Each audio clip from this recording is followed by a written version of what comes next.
Hello everyone, welcome to Nimbus online platform. So आज हम सी set के ऊपर एक बहुत ही इंपॉर्टेंट वीडियो आपके लिए लेके आए हैं। इससे पहले भी हमने सी सेट के ऊपर एक वीडियो अपलोड की थी और उस वीडियो में हमने डिस्कस किया था कि कौन से इंपॉर्टेंट टॉपिक्स हैं जहां से मैक्सिमम नंबर ऑफ क्वेश्चंस आने के चांसेस रहते हैं। सो जिन स्टूडेंट्स ने वो वीडियो नहीं देखी है तो डिस्क्रिप्शन में उसका लिंक दिया हुआ है, आप उस वीडियो को देख सकते हैं। और ये जो वीडियो हम आज करेंगे या इसके बाद जो सीरीज़ ऑफ वीडियोस हम आपके साथ डिस्कस करेंगे उसमें हम उन्हीं टॉपिक्स के ऊपर जो है वो प्रैक्टिस करेंगे जो टॉपिक्स सबसे ज़्यादा इंपॉर्टेंट हैं। और जैसे आप सबको पता है कि ये एग्ज़ाम सिर्फ क्वालिफाइंग एग्ज़ाम है, इसमें आपको 33% मार्क्स लेने होते हैं। सो आपने इसको स्मार्टली क्वालिफाई करना है। स्मार्टली मीन टू से आपको ऐसे क्वेश्चंस को प्रैक्टिस करके जाना है जहाँ से ज़्यादा क्वेश्चंस आने के चांसेस हैं और आप उन टॉपिक्स को करें ज़्यादा जहाँ पे ज़्यादा क्वेश्चन आने हैं। मीन टू से सारे टॉपिक्स करने की ज़रूरत नहीं है, आप सिर्फ उन्हीं टॉपिक्स को टारगेट करें जहाँ से एक ही टॉपिक से 4 या 5 क्वेश्चन आने हैं, ताकि आपको कम टॉपिक्स करके जो मैक्सिमम नंबर ऑफ क्वेश्चन जो है वो वहाँ पे आपके सॉल्व हो जाएं। सो आपके 100 में से हम कोशिश करेंगे कि अराउंड 60 टू 70 क्वेश्चन जो है वो हम यहाँ पे प्रैक्टिस करवा दें। मीन टू से 60 टू 70 क्वेश्चन ऐसे रहें जो कि आपने यहाँ पे एक बार प्रैक्टिस किए हों और उसी से सिमिलर टर्म्स के ऊपर क्वेश्चन आपको वहाँ मिलें और आप उनको ईजिली जो है वहाँ पे सॉल्व कर पाओ। सो ये जो सीरीज़ रहेगी हमारी, ये बहुत ही इंपॉर्टेंट रहने वाली है आपके लिए। सो आपने इन वीडियोस को अच्छे से देखना है, रिवाइज़ करना है, ताकि आपका जो एग्ज़ाम है सी सेट का, जिनको सी सेट से डर लगता है या इवन जिनका सी सेट अच्छा भी है लेकिन फिर भी कई बार हम इसको बहुत ज़्यादा कैजुअल वे में ले जाते हैं और लास्ट मोमेंट पे एक सी सेट के कारण हमारा बाकी एग्ज़ाम पूरा रह जाता है, बिकॉज जीएस में हम इतनी मेहनत करते हैं पूरा साल और सिर्फ सी सेट की वजह से अगर रह जाते हैं तो हमारी सारी मेहनत जो है वो बेकार चली जाती है। सो ये जो वीडियोज़ हैं वो आपके लिए बहुत हेल्पफुल रहेंगी और हम कोशिश करेंगे कि मैक्सिमम आपके लिए इसमें आउटपुट निकल के आए। सो चलिए स्टार्ट करते हैं। जैसे आपको पता है सी सेट में हमारे पास मैथ में से, रीजनिंग में से और इंग्लिश में से क्वेश्चन आते हैं।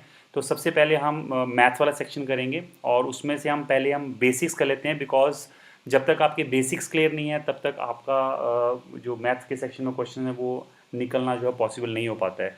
सो पहले हम बेसिक्स करेंगे, उसके बाद हम क्वेश्चंस के ऊपर आएंगे और काफ़ी ब्रीफ में कराऊंगा बेसिक्स, बिकॉज अभी इतना हमारे पास टाइम नहीं है कि हम डिटेल में करें। और जो वीडियो रहेगी उसके अंदर थोड़ा पहले बेसिक्स का रहेगा, फिर मॉडल क्वेश्चन रहेंगे, फिर हम थोड़ा प्रीवियस पेपर के क्वेश्चंस करेंगे। सो चलिए स्टार्ट करते हैं। आपको पता है कि ये जो 3 टॉपिक हैं, परसेंटेज, रेशियो एंड एवरेज, ये 3 ऐसे टॉपिक हैं जो आपके बैकबोन रहते हैं पूरे मैथ सेक्शन में। जितने भी क्वेश्चन आते हैं तो कहीं ना कहीं आपको या तो परसेंटेज निकालने को करना पड़ता है, कई बार या रेशियो निकालना पड़ जाता है, कई बार एवरेज निकालना पड़ जाता है। तो अगर आपको ये तीनों चीज़ें नहीं आती हैं तो क्वेश्चन में कहीं ना कहीं जाके आपको जो है प्रॉब्लम आ सकती है। तो सबसे पहले हम इनको कवर अप करेंगे। तो सबसे पहले हम परसेंटेज को लेके चलते हैं। परसेंटेज में बहुत बेसिक टॉपिक है, ये आपने फिफ्थ या सिक्स क्लास में इसको कवर अप कर लिया होता है। सो इसका जो निकालने का तरीका रहता है उसका एक बहुत सिंपल सा फॉर्मूला है कि रिक्वायर्ड परसेंटेज क्या होती है, यानी किसी भी नंबर की जो परसेंटेज है वो आपने कैसे निकालनी है। तो उसका सिंपल सा फॉर्मूला है कि रिक्वायर्ड नंबर यानी जिसका परसेंटेज आपको निकालना है divided by total value and multiply by 100। तो ये बहुत बेसिक से एक फॉर्मूला है, बहुत छोटी क्लास में आपने कवर अप कर लिया होता है। लेकिन कई बार इसमें से जब जैसे कॉम्प्लेक्स क्वेश्चंस आते हैं कंपैरिजन के, तो वहाँ पे आपको ये क्वेश्चंस में पता नहीं चलता है कि कौन सी वैल्यू नीचे डिनोमिनेटर में रखनी है, कौन सी न्यूमिनेटर में रखनी है। तो एक एग्जांपल के साथ मैं पहले आपको समझा देता हूँ ताकि इन क्वेश्चंस में आपको बाद में दिक्कत ना आए। तो लेट अस सपोज हमारे पास एक ए है जिसकी वैल्यू 300 है और बी है जिसकी वैल्यू 500 है। तो एक बहुत सिंपल सा क्वेश्चन लेते हैं कि A is how much percent of B, यानी कि ए बी का कितना परसेंट है। तो बहुत सिंपल सा क्वेश्चन है। आप रिक्वायर्ड नंबर आपके लिए जो है वो ए है, बिकॉज आपको ए की परसेंटेज पूछी हुई है। तो आप 300 को आप न्यूमिनेटर में रख लेंगे और टोटल वैल्यू जो यहाँ पे है दैट इज़ बी, बिकॉज हम बी से कंपैरिजन कर रहे हैं। तो नीचे आपकी वैल्यू 500 आ जाती है एंड देन मल्टीप्लाई 100। सो अगर आप इसको सॉल्व करते हैं you easily get the number as 60%। अब सेकेंड क्वेश्चन अगर हम आपसे पूछ लें कि A is how much percent, A is how much percent less than B. अब ये जब क्वेश्चन आता है तो इसमें थोड़ा सा कन्फ्यूज़न हो जाता है स्टूडेंट्स को। सबसे पहले तो आप ये देखो कि आपसे परसेंटेज पूछा किसका गया है। आपसे परसेंटेज पूछा गया है कि कितना परसेंट लेस है, यानी कि आपका रिक्वायर्ड नंबर है कितना लेस। तो अब यहाँ से देखिए ये 300 है आपका ए, बी आपका 500 है, तो यहाँ से आपको आराम से पता चल रहा है कि जो ए है वो बी से 200 कम है, यानी कि ऊपर की वैल्यू तो आपको इजीली क्लियर हो जाएगी कि 200 है। लेकिन अब नीचे 300 आएगा या 500 आएगा, वो आपका डिसाइड होता है कि आपका कंपैरिजन कहाँ से हो रहा है। जैसे हम यहाँ बोल रहे हैं कि देन बी, यानी कि बी से कितना लेस है, यानी कि B is the comparative value जहाँ से मुझे इसका परसेंटेज निकालना है। तो बी की वैल्यू जैसे यहाँ पे 500 है, तो हम यहाँ पे नीचे ले लेंगे 500 एंड देन मल्टीप्लाई बाय 100। तो जब आप यहाँ से इसको सॉल्व करोगे so you will get around 40% is the right answer. इसी में इसको थोड़ा रिवर्स क्वेश्चन कर ले तो हम ऐसे पूछ सकते हैं कि B is how much percent, B is how much percent more than A। Now the required value is how much percent more, यानी कि आपसे परसेंटेज पूछी है कि मोर कितना है। सो यहाँ पे अगर आप ध्यान से देखो तो अब बी जो है वो ए से कितना मोर है, तो वो आपको यहाँ पे अगेन पता चल रहा है कि ये 200 ज़्यादा है, बिकॉज बी की वैल्यू 500 है, ए की वैल्यू 300 है, तो ये यहाँ से 200 ज़्यादा है। लेकिन अब कहाँ से कंपैरिजन हो रहा है, बिकॉज कंपैरिजन आपका यहाँ पे ए से हो रहा है, बिकॉज आपकी जो वैल्यू पूछी गई कि कितनी मोर है, तो वो कहाँ से है, वो ए से पूछ रहा है कि ए से कितनी ज़्यादा है। तो इसलिए जो ए की वैल्यू है वो आपकी यहाँ पे नीचे आएगी and then multiply by 100। So जब इसको आप सॉल्व करेंगे तो it comes out to be around 66.66%। So जब भी आपका लेट अस सपोज कोई वर्ड है जैसे दैन हो गया या फिर फ्रॉम हो गया या फिर आउट ऑफ हो गया, तो इन नंबर्स के बाद इन वर्ड्स के बाद जो वैल्यू आती है ज़्यादातर वही वैल्यू जो है वो आपकी डिनोमिनेटर में आती है। तो ये जो है आपका परसेंटेज का थोड़ा बेसिक है जो कि आपको आगे जो है वो ज़रूरत पड़ेगी इसकी। इसी तरह से जैसे आपका डाटा इंटरप्रिटेशन में कई बार आ जाता है, लेटर सपोज हमारे पास 2020 में किसी की वैल्यू लेटर सपोज 600 है और 2021 में उसी की वैल्यू मान लेते हैं 800 है, और आपसे पूछ लिया जाए कि what is the percentage growth, what is the percentage growth, because ये क्वेश्चन आपको आप आगे मिलेंगे और ये एक ऐसा सेक्शन है जहाँ से इजीली आप क्वेश्चन निकाल सकते हो। सिंपल सा आपको बस ये आपका बेसिक क्लियर होना चाहिए। What is the percentage growth of 2021 from the previous year, या अगर नहीं लिखा है तो दैट इज़ अंडरस्टूड कि वो प्रीवियस ईयर से ही देख रहा है। सो यहाँ पे अगर हम देखें तो जो हमारी वैल्यू 2021 में वो 800 है और 2020 में 600 है, तो ग्रोथ जो है वो यहाँ पे कितनी हुई है, द ग्रोथ इज़ बेसिकली 200।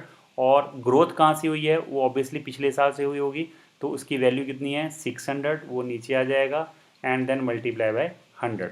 तो यहाँ से जब आप देखेंगे तो ये आपका जो है वो 33.3% जो है उसका आंसर आ जाता है। तो इस केस में भी आपको सेम समझ आ रहा है कि जो हमने पिछले वाले क्वेश्चन में किया वही इस क्वेश्चन में, बस उसको पूछने का तरीका थोड़ा डिफरेंट है। अब चलिए जल्दी से देखते हैं रेशियो में क्या है। रेशियो में लेटर सपोज हमारा कोई वैल्यू ए है जिसकी वैल्यू 20 है और एक वैल्यू बी है जिसकी वैल्यू 30 है, then what is the ratio of A ratio B. So हम इसको इस तरह से करते हैं 20 एंड 30, और इनमें से जो भी कॉमन वैल्यू निकलती है, जैसे इन दोनों में से 0 कॉमन यानी 10 कॉमन है, सो इसमें काट के जो आपका लास्ट में जो वैल्यू बचता है दैट इज़ बेसिकली रेशियो। तो हम बोलते हैं this value is 2:3। It mean to say कि जब ए की वैल्यू 2 होगी देन बी की वैल्यू 3 होगी। इसका मतलब अगर ए की वैल्यू 4 होगी देन बी की वैल्यू 6 होगी, या फिर अगर ए की वैल्यू लेटर सपोज 8 होगी, यानी 8 मीन टू से कि 2 को अगर हमने 8 कर दिया तो 4 टाइम्स हो गया, तो 3 जो है वो that will comes out to be 12। तो this is basically the comparative value, means अगर ए की एक पर्टिकुलर वैल्यू है तो बी की वैल्यू जो है वो उससे कितने गुना है, दैट विल डिपेंड्स अपॉन कि उसका रेशो क्या रहता है। थोड़ा और सिंपल करते हैं, लेट अस सपोज हमारे पास ए रेशो बी जो है दैट इज़ 3:4, और हमें अगर बोल दिया जाए कि the value of A is 9, then what is the value of B. अब ये भी बहुत सिंपल सा क्वेश्चन है। सो अगर हम यहाँ से चेक करें तो ए की वैल्यू 9 है, बट यहाँ पे रेशियो में अगर हम देखें तो ए की वैल्यू 3 है। तो हम इसको अगर यूनिटरी मेथड से करें तो हम ऐसे कर सकते हैं कि लेट अस सपोज जो 3 है उसकी हमें वैल्यू दे रखी है 9, तो यहाँ से हम 1 की वैल्यू निकाल लेते हैं which comes out to be 9/3, that is 3। और हमें जो पूछी है बी की वैल्यू, तो बी की वैल्यू 4 है, तो it comes out to be 3/4। ये सिंपल यूनिटरी मेथड से आप इसको ऐसे सॉल्व कर सकते हो। थोड़ा सा अगर आप प्रैक्टिस कर लो तो ये और बेटर हो जाएगा। एक तरीका और है इसको करने का कि हम इस तरह से लिख लेते हैं, और अगर हम ए की वैल्यू दे रखी है तो हम उसको ए के नीचे लिखते हैं, जैसे यहाँ पे 3 के नीचे हमने 9 लिख दिया। तो ये कितने गुना हो रहा है यहाँ पे, अगर हमने देख लिया अभी दिस इज 3 टाइम्स, बेसिकली 3 को हम 9 पहुँचाना है तो 3 से मल्टीप्लाई करना है। तो इसी तरह से हम यहाँ पे इसको सेम नंबर से मल्टीप्लाई करेंगे, so we will get the same answer. यानी कि this is the traditional method. लेकिन अगर आप इस मेथड को एक बार सीख जाओ, थोड़ा प्रैक्टिस कर लो, ऐसे क्वेश्चन को आप अपने माइंड में नंबर्स ले सकते हैं और बाद में कैलकुलेट करके देख सकते हैं, तो ये आपको जो है वो आगे कैलकुलेशन पार्ट में हेल्प कर सकता है। एक प्रैक्टिस और कर लेते हैं क्वेश्चन की। Let us suppose A/B is 5/6। If the value of B is equal to 30, then what is the value of A। अब ये दोनों तरीकों से मैं आपको कराता हूँ। एक तरीका ये कि यहाँ पे क्योंकि B की वैल्यू हमें 30 दे रखी है, सो यहाँ पे B की वैल्यू 6 है, तो we will take 6 as 30 because B ratio में 6 है लेकिन एक्चुअली में 30 है। सो यहाँ से हमने 1 की वैल्यू निकाली, तो that comes out to be 30 divided by 6, that is 5। और यहाँ पे हमारे से A की वैल्यू पूछी है विच इज़ 5, सो द 5 की जो वैल्यू आएगी that will be 5 multiply by 5, that is 25। और जो मैंने दूसरा मेथड आपको बताया तो उसको हम कंपेयर करते हैं यहाँ से कि B की वैल्यू यहाँ पे 6 है लेकिन यहाँ पे हमें 30 दे रखी है, सो हम इसको इसके नीचे लिख देते हैं। तो कितने नंबर से हम मल्टीप्लाई करेंगे इसको, दैट इज़ 5। तो सेम नंबर से हम यहाँ पे मल्टीप्लाई करते हैं 5 से, तो will get the same answer. So ये भी एक तरीका है, इसको आप थोड़ा प्रैक्टिस कर लेना तो आपको ये काफ़ी हेल्प कर देगा। उसके बाद हम ऐसे भी कर सकते हैं कि अगर हमारे पास 3 नंबर्स हैं, 2 से ज़्यादा नंबर्स का भी रेशियो हो सकता है, which is 2/3/4। So let us suppose अगर B की वैल्यू हमारी लेट अस सपोज 12 है, तो what is the value of A and what is the value of C। तो यहाँ से हम B को पकड़ेंगे। B जो 3 है इसकी वैल्यू हमें 12 दे रखी है, तो ये कितने का मल्टीपल हो रहा है, 4 का। तो ये जो A की वैल्यू है that is also 4 times, so it comes out to be 8। और ये जो ये वाली वैल्यू है यानी C की, इसकी भी 4 टाइम्स करके आ जाएगा 16। सो हमारे पास A की वैल्यू 8 आ जाएगी और C की वैल्यू 16 आ जाएगी। सो इस तरह से अगर आप क्वेश्चन को अप्रोच करते हैं तो आपके लिए काफ़ी हेल्पफुल रहेगा। उसके बाद थर्ड चीज़ है दैट इज़ एवरेज। तो एवरेज में कुछ ज़्यादा नहीं है, एवरेज में एक सिंपल सा फार्मूला है और ये फार्मूला आपको पता ही है, अगर नहीं पता है तो मैं लिख देता हूँ कि सम ऑफ द टर्म्स, यानी कि जिन नंबर्स का आपको एवरेज निकालना है उनका sum divided by the number of terms. Let us suppose question आ गया कि हमारे पास 20 है, 30 है, 35 है एंड 15 है। नौ और इसका ऑप्शन लेते हैं, लेट अस सपोज कि 40 है और क्वेश्चन आ गया व्हाट इज़ द एवरेज। ये मैं सिर्फ आपको प्रैक्टिस करा रहा हूँ कि जिन बच्चों को बिल्कुल भी नहीं आता है उनको थोड़ा सा एक आइडिया लग जाए। सो जैसे 20 और 30 हमारा 50 हो गया, 35 एंड 15 भी 50 हो गया, 50 एंड 50 100 हो गया एंड 140, तो ये हमारा 140 डिवाइड बाई 1 2 3 4 एंड 5। सो यहाँ पे 5 आ गया, सो ये हमारे पास आ गया ये 28 इज़ द एवरेज। तो ये सिंपल क्वेश्चंस हैं जो कि आपको इन तीनों टॉपिक में से आपको आने चाहिए। सो आई होप बेसिक्स आपके क्लियर हो गए हैं। सो अगर आपके बेसिक्स क्लियर हैं तो अब हम आगे चलते हैं टॉपिक के ऊपर। तो टॉपिक आपको देखने से पता लग गया होगा, जो टॉपिक है दैट इज़ डाटा इंटरप्रिटेशन। और डाटा इंटरप्रिटेशन जो है वो यहाँ से हमने देखा था कि अराउंड 15 क्वेश्चन जो हैं वो हर साल रहते ही हैं यहाँ से। अगर आप पिछले 10 साल का भी ट्रेंड देख लो तो 15 क्वेश्चन हमेशा आपके इसमें से डाटा इंटरप्रिटेशन में से आते हैं। कई बार इसमें डाटा टेबल ज़्यादा आ जाता है, कई बार इसमें बार ग्राफ ज़्यादा आ जाता है, कई बार पाई चार्ट आ जाता है, लेकिन 12, 13, 14, 15, 16 ऐसे क्वेश्चन जो है वो इसमें हमेशा रहते हैं। तो ये जो टॉपिक है ये बहुत इंपॉर्टेंट हो जाता है और इसमें कुछ ज़्यादा नहीं आता है, बहुत सिंपल टॉपिक है, बहुत सिंपल क्वेश्चन आते हैं, लेकिन ज़्यादातर स्टूडेंट जो उसको देख के डर जाते हैं और उसको अटैम्प्ट ही नहीं करते हैं। तो मेरा जो मकसद है इस वीडियो में यही है कि आप इन क्वेश्चंस को रिलैक्स होके एक बार चेक करें कि डाटा क्या दिया हुआ और इन क्वेश्चंस को आप ट्राई करें। और हर सेट जो है उसमें 4 या 5 क्वेश्चन होते हैं, तो और आपके 3 या 4 क्वेश्चन आराम से निकल जाते हैं। मतलब एक आधा क्वेश्चन हो सकता है ज़्यादा कैलकुलेटिव, आप उसको छोड़ सकते हो, लेकिन मैक्सिमम क्वेश्चन जो है वो आपके निकल सकते हैं।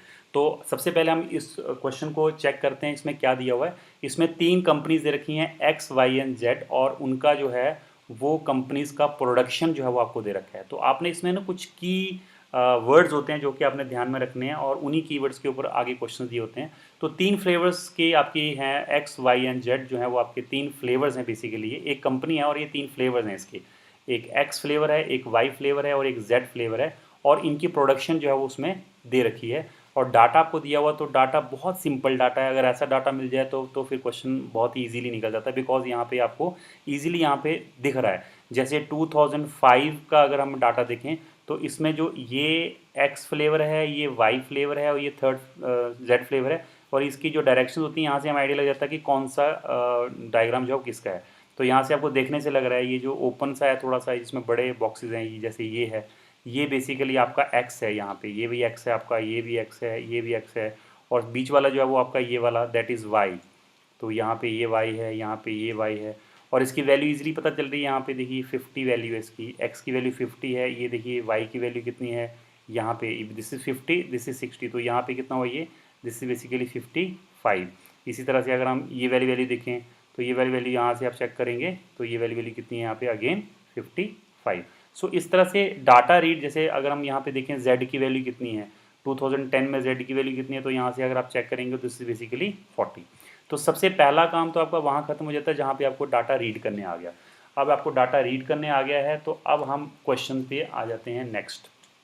अब देखिए ये वही डाटा टेबल आपके सामने है, यहाँ पे है। तो अब पहला क्वेश्चन हम इसमें चेक करते हैं, the total production of flavour Z in 2007 and 2008, यानी कि आपसे Z की बात कर रहा है 2007 और Z की ही बात कर रहा है 2008 में, is how much is what percent of the total production of flavour X in 2005 and 2006, यानी कि X का जो 2005 में जो प्रोडक्शन था और 2006 में जो प्रोडक्शन था, इन ये Z जो है वो इसका कितना परसेंट था। तो देखो मैंने अभी थोड़ी देर पहले आपको बेसिक कराया था, यानी कि अगर आपको इनकी वैल्यूज़ पता चल जाएं कि Z की इन 2 साल की कितनी वैल्यू थी और X की इन 2 साल की वैल्यू कितनी थी, तो वहाँ से फिर तो परसेंटेज निकालना बहुत ईजी है। तो अगर आप देखें तो Z जो 2007 में कितना है, तो 2007 का पहले तो ईयर देखो, ये है ईयर, और यहाँ पे Z देखो कहाँ पे है, ये Z है, और यहाँ पे आपको 2007 में दिख रहा है इसका Z का वैल्यू कितना है 60, और 2008 में 2008 यहाँ पे आ गया, और यहाँ पे अगर हम Z की वैल्यू देखें तो ये भी अगर आप देखो इसकी वैल्यू भी सेम 60 है यहाँ पे। इसका मतलब Z की वैल्यू 2007 और 2008 दोनों में मिला के कितनी बन रही है, 120। अब X की वैल्यू देखते हैं 2005 में, तो ये 2005 है और ये X है, तो X की वैल्यू यहाँ से दिख रही है आपको कितनी है, विच इज़ 50। और इसी तरह से अगर हम दूसरा साल देखें 2006, तो 2006 में जो X की वैल्यू है ये यहाँ पे, तो ये हमारे पास वैल्यू आ रही है 40, तो ये हमारे पास टोटल बन गया 90। अब सिंपल क्वेश्चन ये है कि this value is what percent of this value, because यहाँ पे देखिए Z जो है that is what percent of X, because year तो हमने देख ही लिया। Now question is 120 is what percent of this 90, तो इसका मतलब हमारा जो रिक्वायर्ड परसेंटेज आएगा दैट इज बेसिकली 120, बिकॉज हमसे पूछा हुआ है कि this is what percent, this value Z in 2007 and 8 is what percent of X in 2005 and 6, सो 120 ऊपर आ जाएगा एंड 90 जो है वो नीचे आ जाएगा एंड मल्टीप्लाई बाय 100। तो अगर आप इसको थोड़ा सॉल्व करेंगे तो ये हमारे पास आ जाएगा 3, दिस इज़ 4, तो it comes out to be 1। Total अगर हम देखें तो वैसे 400/3 आ जाता है परसेंटेज में, तो इसको अगर हम देखेंगे कैलकुलेट करके तो आ जाएगा 133.3%। तो अगर आप ऑप्शन में देखेंगे तो हमारे पास ये डी ऑप्शन आता है। तो आप ये देखिए कि कैलकुलेशन थोड़ी थी लेकिन बहुत सिंपल क्वेश्चन था, बिल्कुल बेसिक क्वेश्चन था, इसमें आराम से ये क्वेश्चन निकलने वाला क्वेश्चन था। नेक्स्ट देखते हैं अगला क्वेश्चन। अगला क्वेश्चन बोल रहा है कि for which flavour was the average annual production is maximum in the given period, यानी कि एवरेज जो है वो कौन से फ्लेवर का मैक्सिमम है। अब फ्लेवर हमारे पास एक तो एक्स फ्लेवर है, एक वाई फ्लेवर है और एक जेड फ्लेवर है, तो इसकी एवरेज हमें निकालनी पड़ेगी ओवर द गिवन पीरियड्स, यानी कि जितने भी पीरियड्स में अभी इनकी वैल्यूज़ दे रखी हैं उनका एवरेज निकालना है। तो यहाँ से देखिए एवरेज अगर हम एक्स की बात करें तो यहाँ पे एक्स कितना है 50, बहुत सिंपल है। देखिए एवरेज निकालना भी अभी बताया था मैंने आपको। यहाँ पे एक्स की वैल्यू कितनी है 40, बिकॉज हमें सारी वैल्यूज़ को प्लस करना पड़ेगा। यहाँ पे जो हमारी वैल्यू कितनी है, दिस इज़ 55 बेसिकली। यहाँ पे इसकी वैल्यू कितनी है, यहाँ पे इसकी वैल्यू है 45। उसके बाद नेक्स्ट अगर हम देखें यहाँ पे इसकी वैल्यू कितनी है, यहाँ पे 60 वैल्यू है इसकी, प्लस उसके बाद यहाँ पे इसकी वैल्यू कितनी है, this comes out to be 50। So divided by 1 2 3 4 5 6।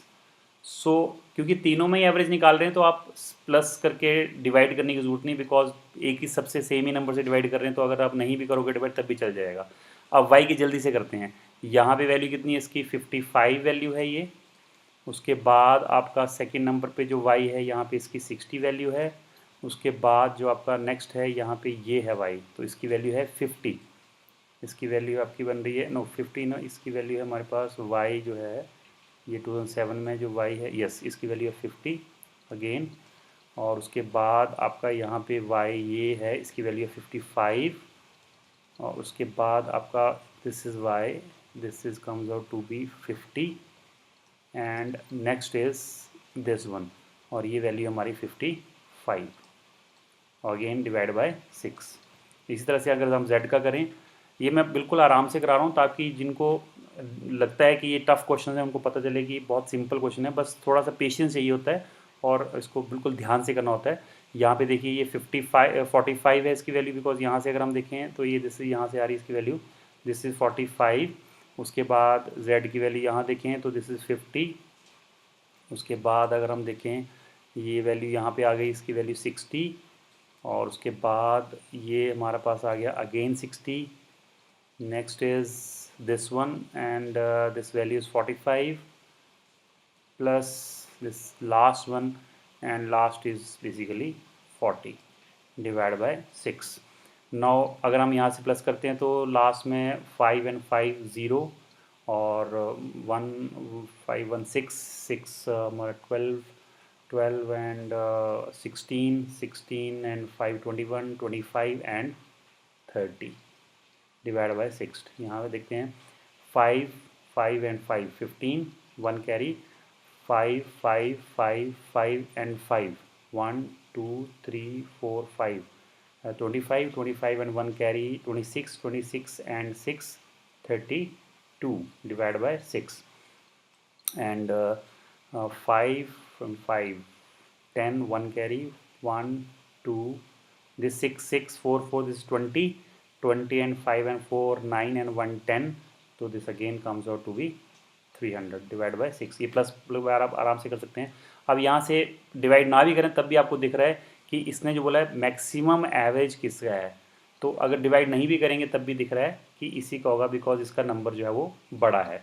सो हमारे पास आंसर आ जाएगा only B, that is Y. So this is the right answer. तो आप देखो बहुत ही सिंपल क्वेश्चन है ये। Next question, what is the difference between the average production of flavor X in 2005, 6 and 7 and the average production of flavor Y in 2008, 9 and 10?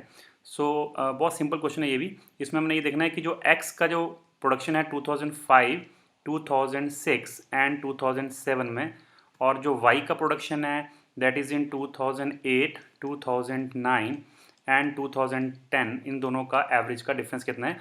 सो यहाँ से आपको देखने से लग रहा है 2005, 6 और 7 में जो एक्स की वैल्यूज़ हैं that is basically 50 plus 40 plus 55, और एवरेज निकालना है तो डिवाइड बाई 3 करेंगे। और यहाँ पे अगर हम देखते हैं तो वैल्यूज़ है हमारे पास 55 plus 50 plus again 55 divided by 3। सो यहाँ पे ये बन जाता है हमारे पास 145 डिवाइड बाई 3, और ये बन जाता है हमारा 160 डिवाइड बाई 3।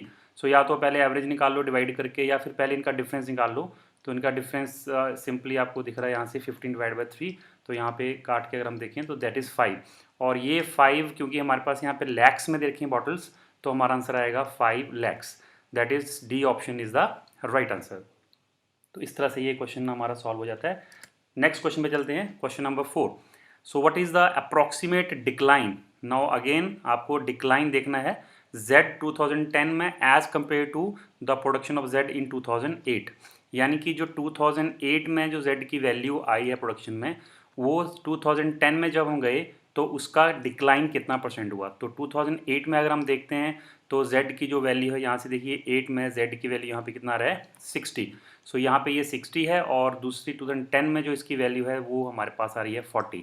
तो यहाँ से आपको देखने से पता चल रहा है कि यहाँ पे क्या हो रहा है, डिक्लाइन हो रहा है। और ये डिक्लाइन कितना परसेंट हो रहा है, यानी आपसे पूछा गया what is the percentage decline. तो परसेंटेज डिक्लाइन में पहले तो परसेंटेज आपको देखनी है तो पहले वैल्यू निकालनी पड़ेगी। 20 इसका डिक्लाइन है। अब कंपैरिजन कहाँ से हो रहा है, बिकॉज हमारा 2008 से डिक्लाइन हो रहा है 2010 में, तो बेस में हमारा जो वैल्यू आएगा that is 60। So this comes out to be 60 multiply by 100। So यहाँ से अगर आप देखते हो ये 3 आ जाएगा, तो हमारे पास आंसर आ जाएगा 33.3%। तो अगर आप ऑप्शन में देखते हैं तो C is the right answer. चलिए नेक्स्ट क्वेश्चन पे चलते हैं हम। Question number 5, for which of the following years the percentage rise और फॉल। परसेंटेज, अब इसमें जो कीवर्ड्स होते हैं वो थोड़ा सा अपने ध्यान रखने होते हैं। Percentage rise and fall in the production from the previous year is maximum for the flavour Y, यानी कि हम सिर्फ वाई की बात कर रहे हैं। तो हमें ये देखना है कि जो वाई की वैल्यूज़ हैं 2000 हमारे पास 5 से लेकर 6, फिर 7, उसके बाद 8, उसके बाद 9, 2009 एंड 2010।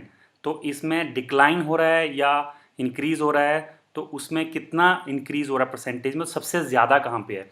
तो यहाँ पे अगर हम सबसे पहले वैल्यूज़ देखते हैं तो 2005 में जो आपकी वैल्यू है वो है 55, और 6 में आपकी वैल्यू है 60 एंड देन 50, उसके बाद आपकी वैल्यू है 55 एंड देन 50 एंड लास्ट में आपकी वैल्यू फिर से आ रही है 55।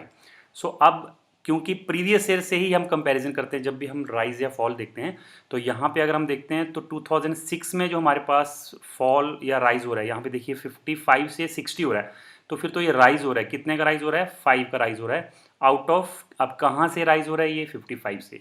तो हमारे पास ये आ गया 5/55 एंड देन मल्टीप्लाई बाय 100। इसी तरह से आगे की वैल्यू देखते हैं तो यहाँ पे 60 से ये 50 हो गया, यानी कि अब यहाँ पे फॉल हो गया। तो ये कितने का फॉल हुआ है? 10 का आउट ऑफ 60, बिकॉज 60 से फॉल हो रहा है, तो ये अगेन मल्टीप्लाई बाय 100। तो इसी तरीके से अगर आप करते जाएंगे, मैं थोड़ा शॉर्ट में कर रहा हूँ जल्दी से, ये आ गया 5/50, यहाँ पे आपका आ गया ये 5/55, और यहाँ पे आ गया आपका ये 5/50। सो पहला राइज जो आया हमारे पास ये 2006 का है बेसिकली, बिकॉज 5 में तो कुछ हुआ ही नहीं है, 5 तो बेसिक वैल्यू है, तो 6 से स्टार्ट होगा। ये 6 का है, ये 7 का है, ये 8 का है, ये 9 का और ये 10 का है। थोड़ा शॉर्ट में अगर हम बात करें तो यहाँ से देखो ये 1 है, ये 11 है, तो इसका वैल्यू बनता है 1/11।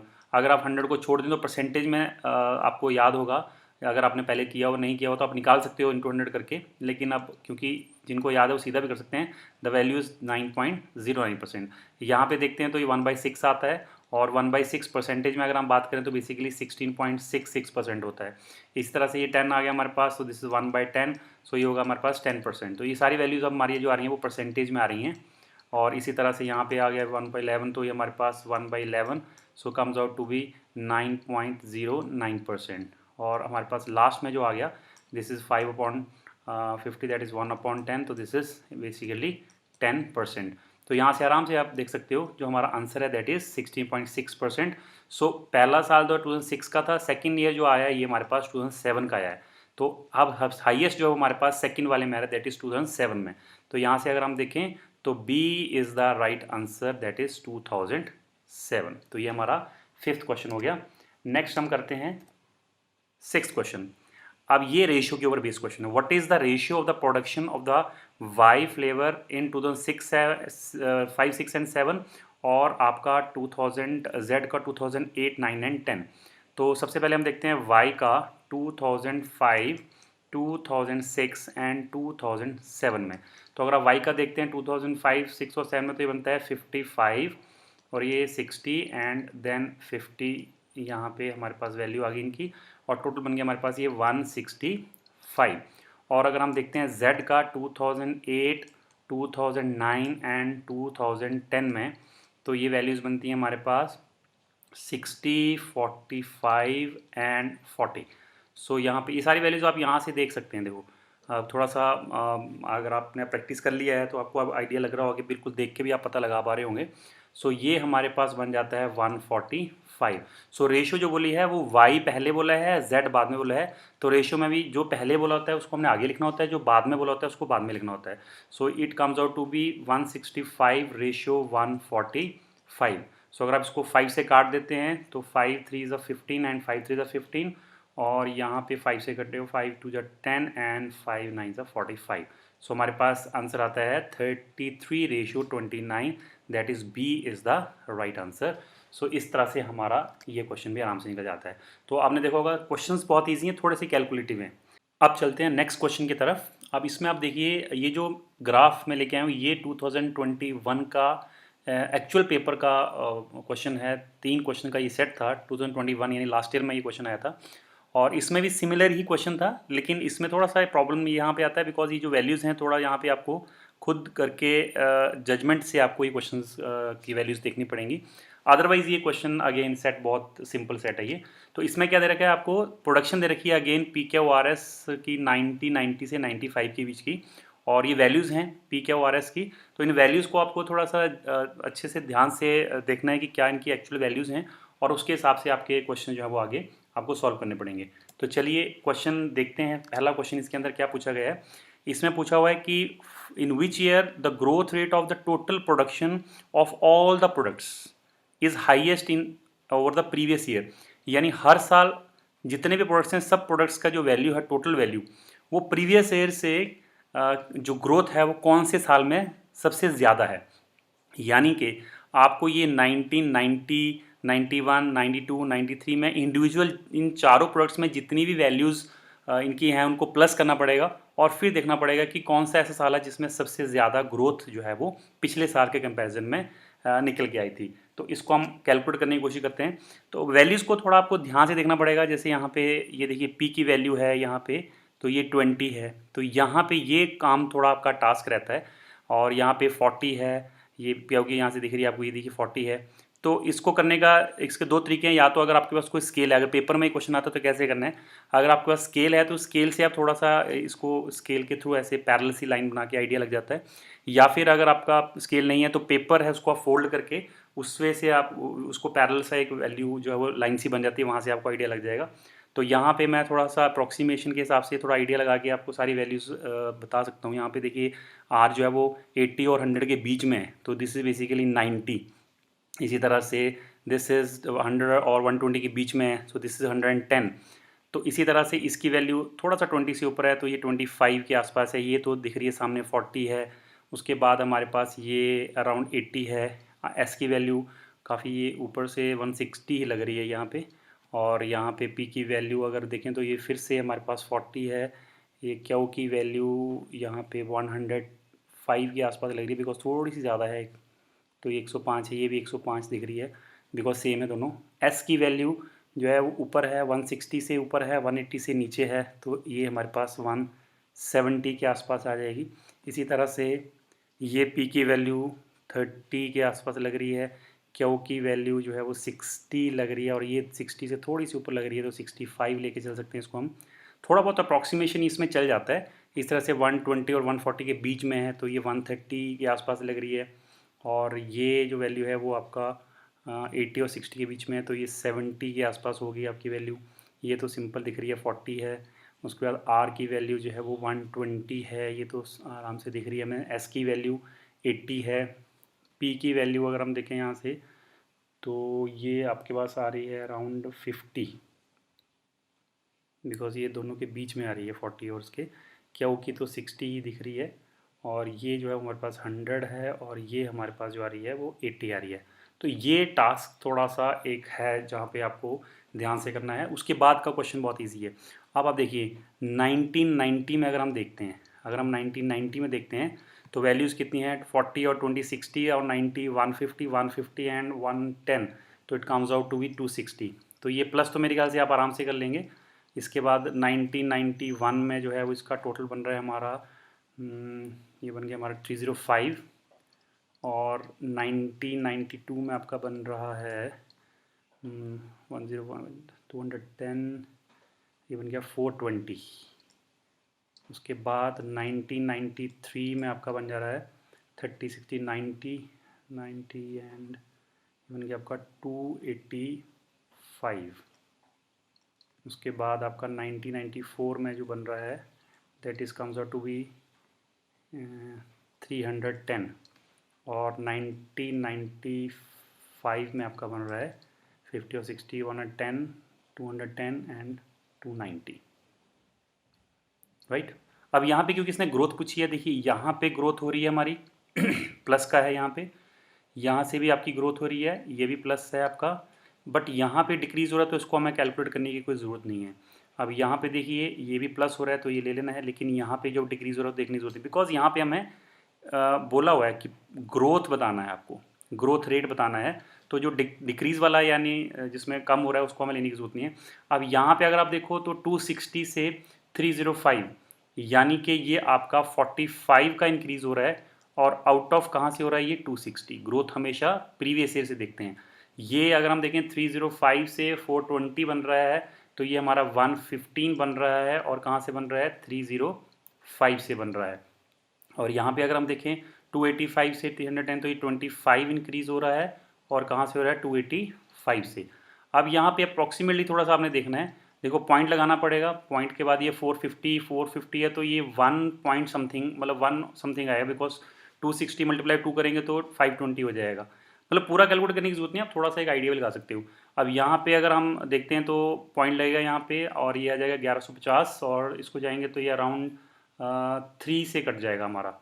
उसके बाद अगर हम इसको देखते हैं तो ये भी पॉइंट लगेगा यहाँ पे, और ये जब हम करेंगे तो ये पहले ज़ीरो लगाने के बाद भी नहीं होगा, तो उसके बाद आएगा 2500, तो कुछ इसके ऊपर जा रहा है, यानी 5 6 जो भी आए। अब ये .1 बन रहा है, ये .3 बन रहा है, ये .0 समथिंग आगे जो भी आएगा, तो यहाँ से आपको दिख रहा है कि जो सबसे ज़्यादा है वो कहाँ आपका .03, यानी .03 का मतलब 1992, बिकॉज पिछले साल के कंपैरिजन में ही इसको हमने ग्रोथ को देखना है। तो 1992 का हमारा ये आंसर रहेगा, that is option B is the right answer. तो देखो कुछ भी क्वेश्चन नहीं था, ये सिर्फ कैलकुलेशन थी, और कैलकुलेशन आपको जरूर करनी थी, और अगर आप कैलकुलेशन कर लेते हैं तो उसके बाद ये क्वेश्चन बहुत ईजी था। तो इस तरह से हमारा ये क्वेश्चन नंबर 1 जो है उसका आंसर बी बन जाता है। नेक्स्ट चलते हैं हम। Next question is question number 2। अब इसमें भी देखिए, if 4 products P Q R S R sold at the price of 9 4 13 and 3 respectively, यानी कि पी प्रोडक्ट जो है वो 9 रुपये का बेचना है, क्यू 4 रुपये का, आर 13 रुपीज़ का, और एस जो है वो 3 रुपये का बेचना है। देन 1990 से लेकर 95 तक total revenue of the products is lowest. कौन से साल में प्रोडक्ट जो है वो इसका लोएस्ट है? सो अगेन ये क्वेश्चन फिर थोड़ा सा कैलकुलेटिव है। तो पीछे वाली वैल्यूज़ अगर हम देखें एक बार चेक करके, अगर हमारे पास यहाँ दिखती हैं तो ये हैं वैल्यूज़ हमारे पास। तो यहाँ से ये वैल्यूज़ को मैं यहीं से ही उठा लेता हूँ ताकि हमारा टाइम जो है वो सेव हो जाए। ये वैल्यूज़ तो यहाँ पे आ जा रही हैं हमारे पास, ठीक है। तो अब इसको थोड़ा सा हम साइड में कर देते हैं इसको, क्योंकि मैं रब नहीं कर पाऊँगा, इसको हम थोड़ा साइड में रखते हैं। ये पिछले क्वेश्चन का हो गया, अब यहीं पे देखते हैं इसको। इसने बोला 9 रुपीज़, और ये 9 रुपीज़ की है, ये 4 रुपीज़। देखिए पी जो है वो 9 रुपीज़, क्यू जो है वो 4 रुपीज़ का है एक प्रोडक्ट आपका। नेक्स्ट है हमारा आर, आर जो है वो 13 रुपीज़ का है, और एस जो है वो 3 रुपीज़ का है, ठीक है। तो अब आप यहाँ पे देखिए, मैं आपको प्रॉपर सॉल्व करके दिखाता हूँ। यहाँ पे 1990 का जो वैल्यू है टोटल, आप देखिए 20 प्रोडक्ट्स हैं और 9 रुपये का एक प्रोडक्ट है, तो यहाँ पे बन जाता है ये 180, प्लस ये 40 प्रोडक्ट्स हैं और 4 रुपीज़ का एक है, तो ये बन जाता है 160, प्लस ये 90 प्रोडक्ट्स हैं और 13 का एक है, तो ये बन जाता है हमारे पास 1170 रुपीज़ का। और यहाँ पे देखिए 110 हैं ये, और 3 रुपये का है एक, तो ये बन जाता है 330 रुपये। तो इसका अगर हम टोटल करते हैं तो हमारे पास बन जाता है 0 4 एंड 1 8, या प्लस आप बाद में आराम से आप कर लीजिएगा। इसी तरह से 1991 का अगर हम देखें तो अब यही चीज़, यही 9 देखो 25 इंटू 9 225, मतलब बहुत सिंपल है ये। अब इसके बाद समझ गए होंगे आप। उसके बाद देखिए 40 वाला जो है हमारा नेक्स्ट, ये 40 रुपीज़ है 4 रुपये के हिसाब से, अगेन ये 160 बन रहा है, ठीक है। नेक्स्ट आपको बन जाता है 80 13 रुपीज़ के हिसाब से, तो ये बन जाता है हमारा 1040, और नेक्स्ट बन जाता है ये हमारे 163 रुपीज़ के हिसाब से, तो ये बन जाता है 480, ठीक है। तो अब देखो ये बहुत सिंपल है, कैलकुलेशन ज़रूर है लेकिन कुछ इसमें ज़्यादा नहीं है, और आपको ये 2 नंबर आराम से दे जाएगा। तो ये बन जाता है हमारे पास 50 एंड 119। अब इस तरह से 1992 में अगर हम देखें, अब थोड़ा मैं फास्ट कर रहा हूँ बिकॉज यहाँ से उठानी है वैल्यू ये, और इसको 9 से मल्टीप्लाई कर देना है, तो ये बन जाता है हमारे पास 360, प्लस नेक्स्ट आपका आ जाता है 420। नेक्स्ट अब आप ये आराम से प्रैक्टिस कर सकते हैं बाद में, वैल्यूज़ कहाँ से लेनी है, प्लस करनी है उसको आपस में, और ये बन जाता है हमारे पास 510, बिकॉज ये हमारे पास 170 आ गया 3 रुपीज़ के हिसाब से 510। तो वही चीज़ है, बार बार एक ही चीज़ हम कर रहे हैं। तो यहाँ पे हमारे पास बन जाता है ये 5 5 एंड 2 6, राइट। उसके बाद हमारे पास आ जाता है 1993, इसमें हमारे पास आ जाता है 270, 270 और देखिए 30 और उसका 9 270 right, plus 240 plus this is 845, यहाँ थोड़ा कैलकुलेशन करनी पड़ेगी आपको हल्की सी, और ये बन जाता है आपका 390। तो ये हमारे पास बन जाता है 155 लास्ट में आ गया 5 4। कैलकुलेशन थोड़ा सा ध्यान से करनी होती है, कई बार हल्का फुल्का अगर अप्रॉक्सीमेशन भी चला सको तो वो भी डीआई में चल जाता है, बिकॉज आंसर्स बहुत दूर दूर होते हैं। इसी तरह से 1994 अगर हम देखते हैं तो हमारे पास आ जाता है 630, और थोड़ा सा वैल्यूज़ को साथ में मल्टीप्लाई करते हैं जल्दी से, 160 यहाँ पे आ गया 15 एंड 60 प्लस, थोड़ा टेबल्स आपके अगर अच्छे हैं तो आपको इसमें फ़ायदा रहेगा, और अगर नहीं भी है तो इसमें ज़्यादा कोई टाइम का प्रॉब्लम नहीं होता है, बिकॉज टाइम हमारे पास काफ़ी रहता है वहाँ पे। इस तरह से 1995 का अगर हम देखते हैं तो ये बन जाता है 450, बिकॉज 50 है 9 के हिसाब से 450, plus this is your 240 and 1300 100 into 13, और उसके बाद लास्ट में आ जाता है हमारे पास 240। तो ये हमारे पास बन जाता है 0 3 2 एंड 2। सो ये हमारे पास आ गया वैल्यूज़। अब यहाँ से आप देखिए कि आपका जो सबसे ज़्यादा क्वेश्चन था हमारे पास, second question, during the total revenue of the products, lowest कहाँ पे है। ठीक है, आप देखिए लोएस्ट आपको यहाँ पे देखने से पता चल रहा है कि लोएस्ट जो है वो कौन से ईयर में आ रहा है। So I think 17, this is the lowest 1745, और ये हमारा आ रहा है 1993 में। सो 1993 में हमारे पास ये ऑप्शन है, दैट इज़ सी। तो C is the right answer. ठीक है, तो थोड़ा कैलकुलेशन ज़रूर है लेकिन काफ़ी इजी क्वेश्चन है। नेक्स्ट क्वेश्चन पे आते हैं। Individual revenue of PQRS from for the entire period 1990-95 is calculated based on the price of, देखो प्राइस तो वही है 94 जो हमारे पिछले क्वेश्चन में था, 9413 यहाँ पे वही है 9413 respectively. Which product fetch is the lowest. अच्छा, विच प्रोडक्ट में, यानी कि अब आप देखो यहाँ पे आप प्रोडक्ट के लिए बोल रहा है कि अगर मान लो पी का देखें तो पी का पूरे पीरियड में कितना हमारे पास रुपीज़ वैल्यू आई, यानी कि ये पी ने जितना ही पैसा कमाया। अब पी क्योंकि हमारे पास देखिए 9 रुपीज़ के हिसाब से है, तो यहाँ पे अगर हम देखते हैं तो वैसे ये हमने कैलकुलेशन अभी पीछे भी करी थी, तो वही कैलकुलेशन यहाँ चल जानी चाहिए। एक बार चेक कर लेते हैं। हाँ ये देखिए, अब देखिए पी का हमने देखा, ये पी है हमारे पास 990 का, ये 1991 का पी है, ये 92 का पी है, ये 93 का। तो इसका मतलब हमने ऑलरेडी ये तो कैलकुलेट किया ही हुआ, बिकॉज फ़ायदा कहाँ पे हो गया, क्योंकि हमारी वैल्यूज़ वही हैं 9 4 13 3। अगर ये चेंज कर देता तो फिर क्वेश्चन अलग बन जाता है। अब यहाँ पे ये पी के सारे ईयर्स की वैल्यूज़ हैं, यानी कि यहाँ से अगर मैं टोटल कर लूँ तो ये जो वैल्यू आएगा ये पी का टोटल वैल्यू आ जाएगा जो हमारा रेवेन्यू का अभी तक का आया हुआ है। तो इसको हम टोटल करते हैं तो ये हमारे पास बन जाता है 5, और दिस इज़ 1 एंड 21। अगर हम ये देखते हैं सो दिस इज़ बेसिकली आपका ये आ जाता है, दिस इज़ क्यू। तो क्यू अगर हम देखें तो ये बन जाता है टोटल 0, और 14 एंड 24 एंड 28 यानी 8, और ये बन जाता है हमारे पास 13, इसे 1380। उसके बाद अगर हम ये देखें तो this is R and this is S, तो इसका टोटल देखते हैं हम, तो this is 5 and this is 7 4 11 11 6 17 17 27, so this count out to be 7 and 2 and this is 7। अब इसको एक बार बाद में खुद भी चेक कर सकते हैं, 1 2 3 यस। उसके बाद हमारे पास आ जाता है 0 and 11 12 21 3 and 8 11, this is 12 12 and 9 21 21 and 8 9। 2, 5, 5 and 4, 9, 14, 17, 17 and 4,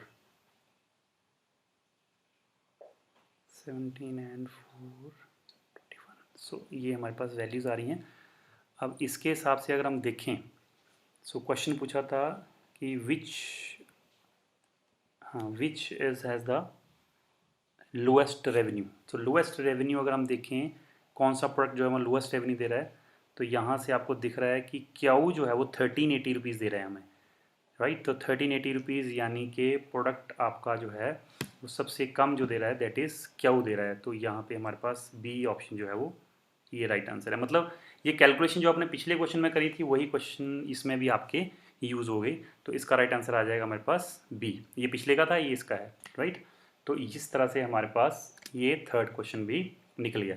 तो कैलकुलेटिव हैं थोड़े क्वेश्चंस ये, लेकिन अगर आप इसको अच्छे से कर लेते हैं, थोड़ा सा ध्यान से करते हैं, तो ये पूरे मार्क्स हैं। मतलब इसमें आपके गलती के चांस बहुत कम हैं। चलिए फिर नेक्स्ट सेट के ऊपर चलते हैं। अब ये जो सेट मैंने लिया है ये 2020 में सेट आया हुआ। तो अब आप देखेंगे 2021 में भी सेट आया था बार ग्राफ का, और 2020 में भी सेट आया बार ग्राफ का।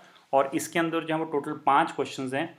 और अब आप देखोगे तो बिल्कुल सेम ही है क्वेश्चंस, उसमें कोई ज़्यादा चेंज तो है नहीं, लेकिन इसका डाटा जो है वो फिर थोड़ा डिफरेंट तरीके से दिया हुआ है और उसके हिसाब से आपको क्वेश्चन सॉल्व करने हैं। यहाँ पे आपको दिया हुआ है थोड़ा सा ट्रिकी डाटा है, ये प्रैक्टिस मांगता है ये डाटा थोड़ा, लेकिन मैं आपको थोड़ा सिंपल वे से करा देता हूँ इसको। मैं इसमें क्या आपको दे रखा है, इसमें 2 आपको ग्राफ दे रखे हैं। एक तो ग्राफ है ये वाला, एक ग्राफ है ये वाला।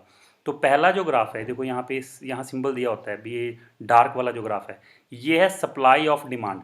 तो ये परसेंटेज दे रखी है सप्लाई ऑफ डिमांड की। इसका मतलब आपको वैल्यू दे रखी है supply divided by demand and multiply by 100। यानी कि ये हमें बोल रहा है कि is the percentage of demand of a product and the demand as a percentage of the capacity. ठीक है, तो सप्लाई एज अ परसेंटेज और demand as a percentage. Supply as a percentage of demand दिया हुआ है और demand as a percentage of capacity दिया हुआ। तो ज़्यादा कंफ्यूज नहीं होना है, बिल्कुल सिंपल वे से पढ़ना। देखो पहले क्या दिया हुआ है, supply as the percentage of demand, यानी कि supply as the percentage of demand. और दूसरा दिया हुआ है percentage of capacity, demand as a percentage of capacity. यानी दूसरा दिया हुआ आपको demand as the percentage of capacity, यानी कैपेसिटी आपका इसमें नीचे आएगा। तो 2 वैल्यूज दी हैं बेसिकली। अगर हम इसको शॉर्ट में बात करें, so this is basically supply upon demand into 100 और this is basically demand upon capacity into 100। ठीक है, ये शॉर्ट में है, सप्लाई अपॉन डिमांड इनटू 100 और डिमांड इनटू कैपेसिटी अपॉन 100। यानी कि ये जो ग्राफ है पहले वाला, ये है relation between supply and demand, और जो दूसरे वाला आपका ये वाला जो ग्राफ है वो है आपका डिमांड और कैपेसिटी का। ठीक है, तो अगर आपको सप्लाई दे रखी है और डिमांड पूछी है फिर तो आपको सिर्फ पहले ग्राफ से ही काम चल जाएगा। अगर आपको डिमांड दे रखी है, कैपेसिटी पूछी है, तो सिर्फ दूसरे ग्राफ से चल जाएगा। लेकिन अगर आपसे सप्लाई दे रखी है और आपसे कैपेसिटी पूछ लिया जाए, या कैपेसिटी दे दिया जाए और सप्लाई पूछ लिया जाए, तो उस केस में आपको 2 स्टेप्स करने पड़ेंगे। पहले सप्लाई से डिमांड में जाना पड़ेगा, फिर डिमांड से कैपेसिटी में। और अगर कैपेसिटी देखी तो पहले कैपेसिटी से डिमांड में आना पड़ेगा, फिर डिमांड से सप्लाई में आना पड़ेगा। तो जब हम ये क्वेश्चंस करेंगे तो आपको समझ आएगा। अब फिर से मैं दोबारा समझा रहा हूँ कि जब आपको सप्लाई आपको दे रखी है और डिमांड पूछी है तो पहला ग्राफ सफिशिएंट है। अगर आपको डिमांड दे रखी है, कैपेसिटी पूछी है, तो सेकंड ग्राफ ये वाला सफिशिएंट है। लेकिन अगर आपसे सप्लाई आपको दे रखी है और डिमांड कैपेसिटी आपसे पूछ ली जाए, तो सप्लाई से पहले डिमांड निकालनी है और फिर डिमांड से कैपेसिटी निकालनी है, बिकॉज ये डिमांड दोनों एक जैसी हैं। और अगर आपको कैपेसिटी दे रखी है और आपसे सप्लाई पूछी है तो पहले कैपेसिटी से आपको डिमांड में आना, फिर डिमांड से आपको सप्लाई में आना है। तो आई होप समझ आ गया होगा। अगर नहीं आया तो इसको आप दोबारा पॉज करके रिपीट करके आप इसको थोड़ा समझ सकते हैं। तो अब क्वेश्चन पे आते हैं, क्वेश्चन से आप थोड़ा आपको समझ आएगा। अब क्योंकि इसमें ऊपर दिया हुआ कि जो जितने भी नंबर्स है दैट इज मल्टीपल ऑफ 5, तो थोड़ा ऊपर नीचे है ग्राफ, इसको हम मान के चलेंगे कि मल्टीपल ऑफ 5 है, तो वहाँ से हम आंसर निकाल लेंगे। पहला question, if product supply of the year 2005 is 6000 kg। अब देखो यहाँ पे हम लिख लेते हैं, आपको दे रखा है supply of 2005 is given to you as 6000। Then the total capacity of the product is, then what is the capacity. अब देखिए वही बात हो गई, यानी 2005 की कैपेसिटी आपसे पूछ लिया, मतलब सिंपल नहीं रखेगा कभी भी क्वेश्चन। अब इसने हमें सप्लाई दे दिया है और हमें कैपेसिटी पूछ लिया है। ये देखिए 2000 हम बात कर रहे हैं 5 की, ये 5 की बात कर रहे हैं। अब हमें इसको इसको और इसको नहीं देखना है, हमें सिर्फ और सिर्फ इस चीज़ को देखना है, बिकॉज इसने हमें स्पेसिफिक कर दिया 2005 के लिए। तो अब ये बोल रहा है कि 2005 में आपका जो सप्लाई है दैट इज 6000 kg, और डिमांड क्या रहेगा आपका, डिमांड आपसे सॉरी कैपेसिटी आपसे इसने पूछ लिया। तो अब हमें क्या करना है, यहाँ पे अगर हम देखते हैं, सो दिस इज 60%, ये 60% जो है what is this, this is basically supply upon demand, this is basically supply upon demand into 100, this is given to you 60%, this is 60%, और ये है क्या, this is supply upon demand into 100। और अगर ये आपको दे रखा है लेकिन सप्लाई तो आपको 6000, तो मैं अगर मैं सप्लाई की जगह सप्लाई की वैल्यू रख दूँ 6000 divided by demand multiply by 100, तो ये भी 60 ही आएगा।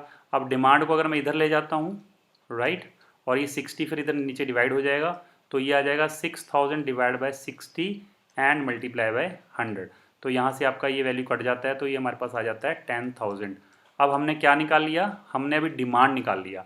अब जब हमारे पास डिमांड आ गया, डिमांड जो है वो दैट इज़ 10,000, तो वहाँ से आप कैपेसिटी निकाल सकते हो। क्यों, क्योंकि यहाँ पे जो हमें डिमांड दे रखा है, ये कैपेसिटी का परसेंटेज डिमांड का दैट इज़ 80%, यानी कि demand upon capacity into 100 is equal to basically 80। लेकिन डिमांड अभी हमने देख लिया 10,000 है, तो हमने अगर हम डिमांड की जगह, देखो डिमांड की जगह अगर हम डिमांड की वैल्यू रख देते हैं divide by capacity into 100 is equal to 80।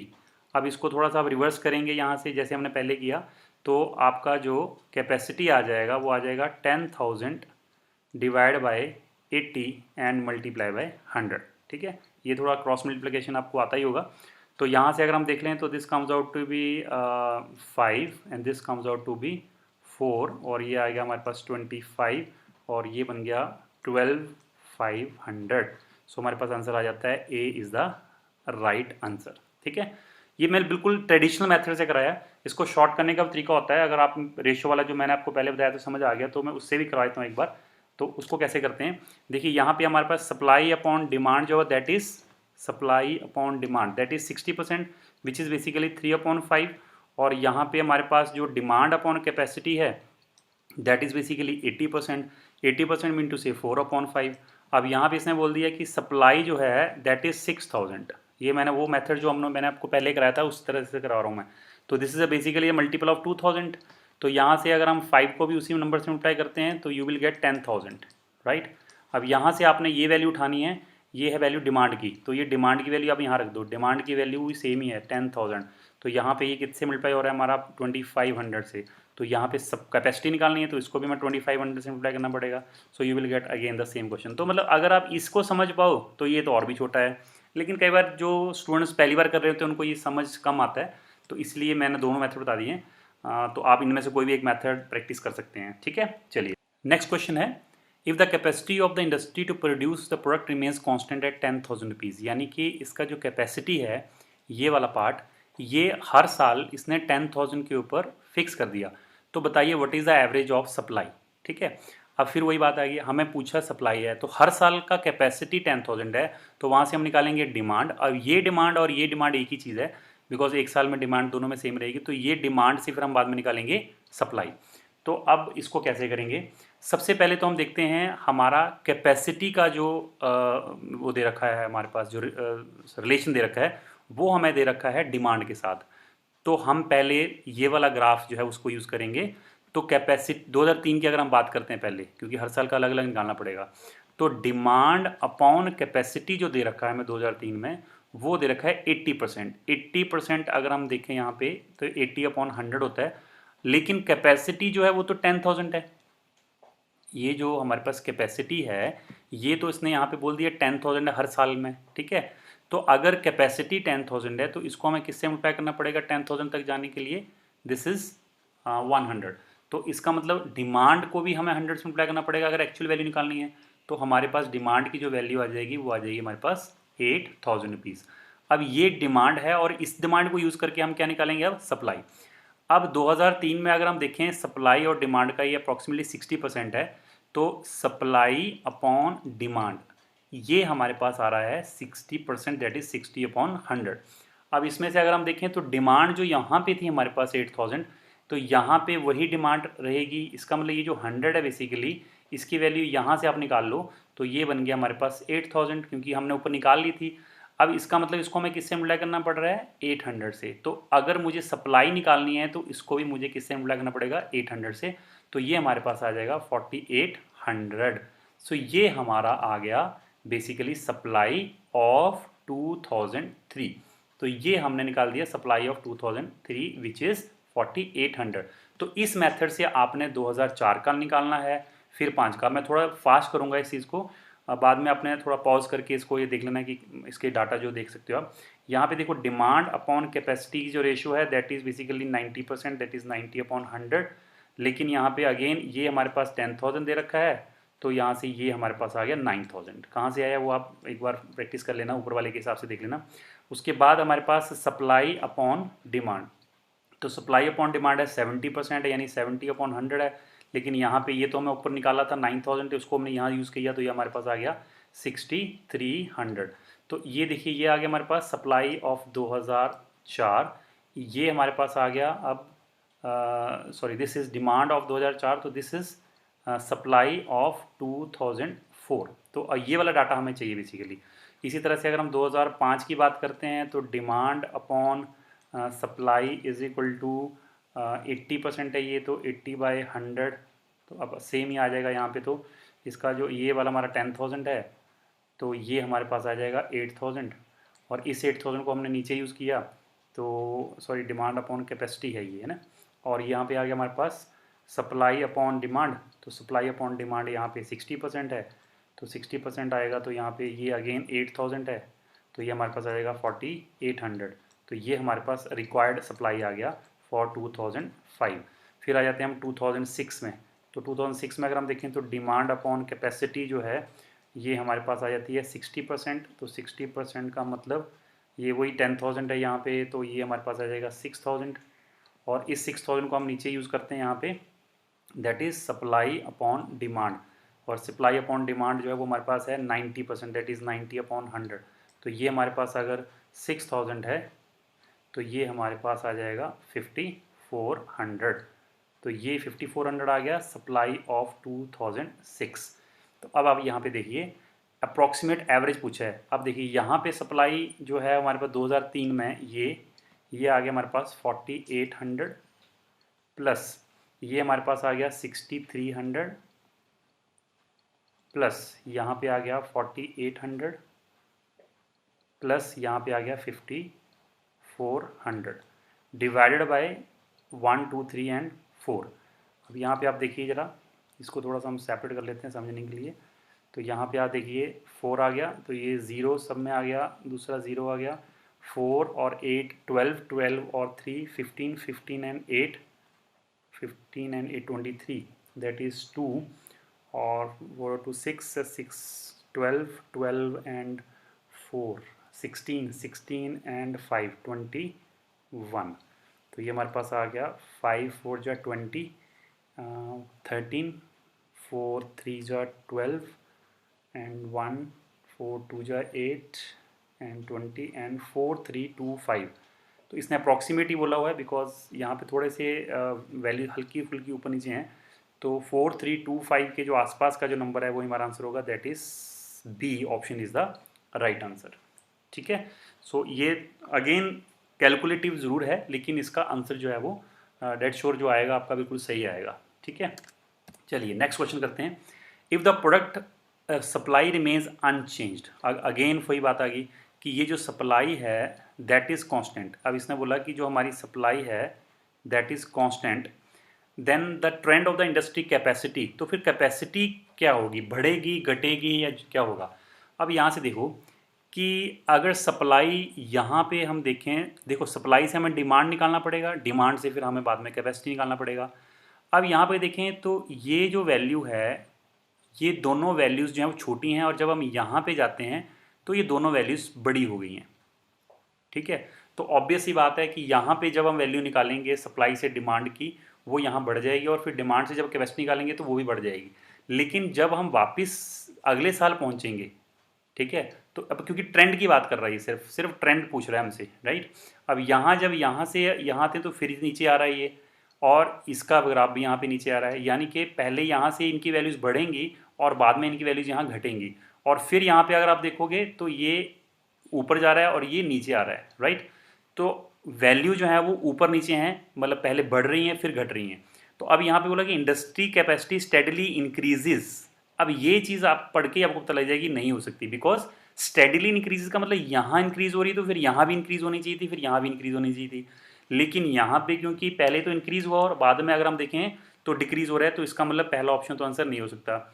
Industry capacity steadily decreases, फिर वही बात कि यहाँ तो देखो इंक्रीज हो रहा है, यहाँ पे फिर डिक्रीज हो रहा है। तो एक बार इंक्रीज हुआ, this is basically plus and this is basically minus, right. तो इसका मतलब क्या हुआ कि स्टेडीली डिक्रीज तो नहीं हो रहा है, यानी कि अगर यहाँ डिक्रीज है तो यहाँ भी डिक्रीज है, फिर यहाँ भी डिक्रीज है, वैसा तो नहीं हो रहा है, तो ये भी नहीं हो सकता। Industry capacity fluctuates over the given period, अब ये हो सकता है बिकॉज यहाँ पे इंक्रीज हो रहा है फिर यहाँ पे डिक्रीज हो रहा है, तो एक बार इंक्रीज हुआ एक बार डिक्रीज हुआ, तो इसका मतलब फ्लक्चुएट हो रहा है। फिर भी चौथी पढ़ लेते हैं एक बार, इंडस्ट्री कैपेसिटी रिमेन्स कांस्टेंट। देखिए कांस्टेंट तो हो ही नहीं सकता, क्यों? क्योंकि अगर आपने सप्लाई कांस्टेंट किया तो या तो ये सारी वैल्यूज एक जैसी होती हर ग्राफ में, तब हमारा जो है वो कैपेसिटी जो है वो आगे सेम रहती, बिकॉज ये तो कभी बढ़ रहा है कभी घट रहा है, तो वैल्यूज ऊपर नीचे हो रही हैं, तो इसका मतलब ये कांस्टेंट तो नहीं रह सकता। इसका मतलब इसका जो राइट आंसर रहेगा दैट इज सी, कि जो कैपेसिटी है वो फ्लैक्चुएट होगी। इसका मतलब इस क्वेश्चन को करने के लिए आपको कोई कैलकुलेशन की जरूरत नहीं थी, सिर्फ एक ऑब्जर्वेशन की जरूरत थी।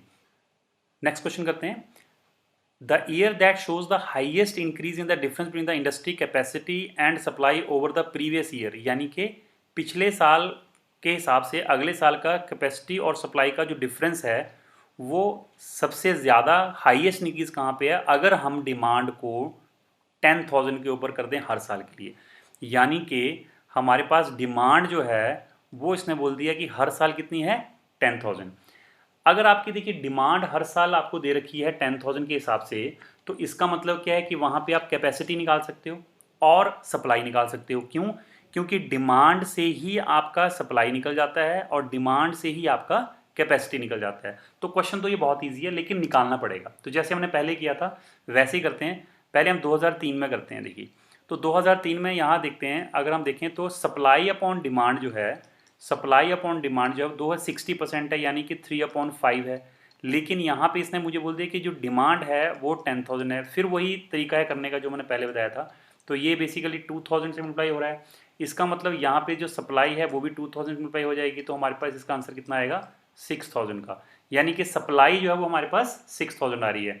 इसी ग्राफ में अगर यहाँ पे देखें, दूसरा जो ग्राफ है that is basically demand upon सब कैपेसिटी का। सो डिमांड अपॉन कैपेसिटी जो है वो 80% है, यानी 4/5 है। लेकिन यहाँ पे हमें डिमांड ऊपर दे रखी है, तो डिमांड ऊपर है यानी कि 10,000 है। तो नीचे जो है यहाँ पे कितने से मल्टीप्लाई करेंगे हम इसको हम करेंगे 2500 से। तो इसको भी अगर हम 2500 से करते हैं तो it comes out to be 12,500। तो ये हमारे पास आ गया कैपेसिटी, दिस इज कैपेसिटी, और ये हमारे पास आ गया सप्लाई। अब यहाँ पे क्वेश्चन क्या पूछा था, कैपेसिटी और सप्लाई का डिफरेंस। तो इन दोनों का डिफरेंस अगर आप देखो तो ये बन जाता है 6,500, ठीक है। तो ये हमारे पास बनता है 2003 का। इसी तरह से 2004 का थोड़ा मैं फास्ट करूँगा अब इसको। ये आ गया supply upon demand that is 7/10। तो अगर ये हमारे पास 10,000 है तो ये हमारे पास जो है वो बेसिकली आ जाएगा 7,000, ठीक है। यहाँ पे ये आ गया। और अगला आ गया डिमांड अपॉन कैपेसिटी, ये हमारे पास दे रखी है 90%, दैट इज़ 9/10। तो ये अगर हमारे पास 10,000 का है इसका वैल्यू, तो इसको अगर आप करोगे तो आ जाएगा 1111, बिकॉज डिवाइड बाई 9 आएगा ये, ठीक है। तो ये आ जाएगा 11,111 आएगा। तो इन दोनों के बीच में जो डिफरेंस आएगा वो आएगा 4,111 का। फिर अगर हम 2005 में देखें तो इसके बाद हमारे पास सप्लाई अपॉन डिमांड आ जाएगा। ये हमारे पास है 60%, ये सेम ही है मेरे ख्याल से। तो ये हमारे पास आ जाएगा 6,000। इसमें हमारे पास जो ये नीचे आ गया हमारे पास 10,000, तो ऊपर आ गया हमारे पास 6,000, ये हमारे पास आ गया। और नीचे वाला अगर हम देखें तो ये हमारे पास आ गया डिमांड अपॉन कैपेसिटी। तो डिमांड अपॉन कैपेसिटी हमारी यहाँ पे बनती है 80% दैट इज़ 4/5। तो अगर ये हमारे पास 10,000 है तो ये हमारे पास आ गया 12,500। तो यहाँ पे अगर हम देखें तो ये हमारे पास आ गया 12,500। तो यहाँ पे अगर आप दोनों का डिफरेंस देखते हैं तो ये बन जाता है 6,500। ठीक है। अब 2006 में अगर हम देखें तो सप्लाई अपॉन डिमांड ये हमारे पास आ जाता है अराउंड 90%। सो 90% के हिसाब से 90/100 है। तो अगर ये यहाँ पे हमारे पास अगर ये 10,000 है तो ये हमारे पास आ जाएगा 9,000। ठीक है। और अगर इस तरह से हम डिमांड अपॉन कैपेसिटी देखते हैं तो ये हमारे पास आ जाता है 60%, दैट इज़ 3/5। तो ये अगर ऊपर 10,000 है तो नीचे मेरे पास आ जाता है 16,666। तो इन दोनों का अगर हम डिफरेंस देखते हैं तो ये हमारे पास आ जाता है अराउंड 7,666। ठीक है। सो अब इसने मुझे पूछा है कि इंक्रीज जो है वो सबसे ज़्यादा हाईएस्ट इंक्रीज कहाँ के है। तो पहले जैसे हमने पहले किया था, देखो यहाँ पे तो हो ही डिक्रीज रहा है तो इसको तो लेने की ज़रूरत नहीं है। अब एक इंक्रीज तो हमारा यहाँ पे हो रहा है और एक इंक्रीज हमारा यहाँ पे हो रहा है। तो यहाँ पे अगर हम इंक्रीज देखते हैं यानी कि ये प्लस अगर हम देखते हैं तो ये कितना बन रहा है हमारे पास, this is basically 9 and this is 8 and this is 10 4 3 and this is 2, this is plus 2 3 8 9। और अगर हम यहाँ पे देखते हैं तो this is approximately 6 6 1 and 1। So this is plus 1 1 6 6। इसका मतलब हाईएस्ट इंक्रीज जो हमारा यहाँ पे हो रहा है, यहाँ पे हो रहा है। तो इसका आंसर क्या आएगा, 4 आया 5 आएगा। इसने बोला था the year that shows the highest increase in the difference between the industry and supply over the previous year. तो प्रीवियस ईयर यानी कौन सा साल है, पिछले साल के कंपैरिजन में सबसे ज़्यादा दे रहा है। यानी कि 2005 जो है वो 2004 के कंपैरिजन में सबसे ज़्यादा हाईएस्ट इंक्रीज दे रहा है between the difference of supply and capacity. तो 2005 जो है उसका राइट आंसर आएगा, that is C option is the right answer. तो होता क्या है इन क्वेश्चंस में, लैंग्वेज थोड़ी ट्रिकी होती है। अगर आप उसको थोड़ा सा ध्यान से पढ़ो तो हमारे पास ये आराम से जो है इसका आंसर निकल आता है। तो अब आते हैं हम नेक्स्ट क्वेश्चन के ऊपर। नेक्स्ट क्वेश्चन है question number 5। If the supply is constant for each of the year, हर साल का जो सप्लाई है वो कांस्टेंट है, then the capacity is highest for which year. यानी कि सप्लाई अगर कांस्टेंट है तो फिर कैपेसिटी जो है वो कौन से साल की हाईएस्ट है। अब सप्लाई हर केस में कांस्टेंट है यानी कि यहाँ पे जो सप्लाई है वो सबकी सेम है। तो फिर हमें पूछा है कि कैपेसिटी कहाँ पे हाईएस्ट होगी। उसके लिए हमें क्या करना पड़ेगा, देखिए सप्लाई और कैपेसिटी की बात हो रही है तो ऑब्वियसली हमें इन दोनों का रिलेशन चाहिए होगा। अभी हमारे पास इन दोनों का रिलेशन नहीं है, अभी हमारा सप्लाई का डिमांड के साथ है और डिमांड का कैपेसिटी के साथ है। तो हम क्या करते हैं, पहले 2003 का निकालते हैं। देखिए 2003 में हमारे पास जो सप्लाई अपॉन डिमांड है परसेंटेज में वो हमारे पास है 60% यानी कि 3/5। और हमारे पास डिमांड अपॉन कैपेसिटी जो दूसरे वाला है वो है हमारे पास 80%, दैट इज़ 4/5। तो इन दोनों का रिलेशन अगर हमने निकालना हो यानी सप्लाई और कैपेसिटी का रिलेशन निकालना हो तो यहाँ पे अगर मैं आपको वैसे समझाऊँ तो अगर मैं सप्लाई अपॉन डिमांड को डिमांड अपॉन कैपेसिटी से यानी कि इसको अगर मैं इसके साथ मल्टीप्लाई कर दूँ तो राइट साइड में भी मुझे वही करना है। अगर तो 3/5 इंटू 4/5 आ जाएगा। तो डिमांड से डिमांड हमारा कैंसिल हो जाएगा और हमारे पास जो यहाँ पे आएगा वो आएगा बेसिकली सप्लाई अपॉन कैपेसिटी। तो ये आ जाएगा supply upon capacity which is equal to 4 3 जा 12 एंड 5 5 जा 25। तो ये आ जाएगा हमारे पास ये। अगर हम परसेंटेज में देखें तो सप्लाई अपॉन कैपेसिटी का जो परसेंटेज है वो हमारे पास आ जाएगा 12/25 इंटू 100। तो अगर आप यहाँ से देखोगे तो ये आ जाएगा 48%। ये चीज़ अगर आपको समझ आ गई तो क्वेश्चन समझ आ जाएगा। कहने का मतलब कि सप्लाई जो है वो कैपेसिटी का 48% है 2003 में। 2003 में सप्लाई जो है वो कैपेसिटी का 48% है। इसी चीज़ को हम फटाफट 2004 में चेक करते हैं। 2004 में क्या आएगा, देखिए सप्लाई अपॉन डिमांड जो है दैट इज़ 7/10 और डिमांड अपॉन कैपेसिटी जो है दैट इज़ 9/10। तो यहाँ से हम उसी तरीके से करें जो मैंने यहाँ पे किया तो सप्लाई अपॉन कैपेसिटी जो है वो आ जाएगी हमारे पास 63/100। ठीक है। तो परसेंटेज में कितना आ जाएगा ये हमारे पास 63%, राइट। और इसी तरह से अगर हम 2005 की बात करें तो 2005 में हमारे पास सप्लाई अपॉन डिमांड जो है वो है 3/5 और डिमांड अपॉन कैपेसिटी जो है वो है हमारे पास 4/5। तो हमारे पास अगेन सप्लाई अपॉन कैपेसिटी जो है वो आ जाएगी 12/25। परसेंटेज में अगर हम बात करेंगे तो 48%। और 2006 में अगर हम देखते हैं तो ये बन जाएगा हमारे पास सप्लाई अपॉन डिमांड जो है वो है हमारे पास 90%, दैट इज़ 9/10। और डिमांड अपॉन कैपेसिटी जो है वो है हमारे पास 60%, दैट इज़ 3/5। तो हमारे पास सप्लाई अपॉन कैपेसिटी आ जाएगी हमारे पास 27/50। परसेंटेज में देखेंगे तो आ जाएगा ये 54%। ठीक है, अब अपने इसको समझना है क्या है ये।